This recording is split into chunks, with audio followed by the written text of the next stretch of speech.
భగవంతుడా వెలుతురులోకి తీసుకువెళ్ళు అని అర్థం. బాహ్యంలో మనం వెలిగించేటటువంటి దీపం చీకటిని పోగొడుతుంది, మనకి వెలుతురిస్తుంది. ఏది యథార్థమైన వస్తువు అన్నది ఆ దీపపు కాంతిలో మనం తెలుసుకుంటాం. కానీ లోపల ఉండేటటువంటి చీకటి అజ్ఞానపు చీకటి, అది పుట్టుకతో వచ్చినటువంటి చీకటి. పుట్టుకతో జ్ఞానులైన వారు ఉండడం చాలా చాలా అరుదు. ఎక్కడో శుకబ్రహ్మ, వామదేవుడు మొదలైనటువంటి వారు పుట్టుకతో జ్ఞానులు. మిగిలిన వారందరూ పుట్టుకతో అజ్ఞానం ఉన్నవారే. ఆ అజ్ఞానాన్ని పోగొట్టడానికి కొండెక్కని దీపాలై మిగిలిపోయేవారెవరు అంటే గురువులు. ఆ గురువులు నిజానికి ఎప్పుడూ వెలిగేటటువంటి దీపాలు.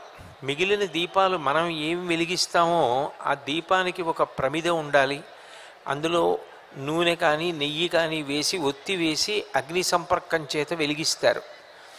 కానీ గురువు తన యొక్క వాక్కుల చేత, తాను ఇచ్చిన వాంగ్మయం చేత శాశ్వత స్థానాన్ని పొంది దేశకాలములతో సంబంధం లేకుండా కొన్ని కోట్ల మందిని తరింపచేస్తూనే ఉంటారు.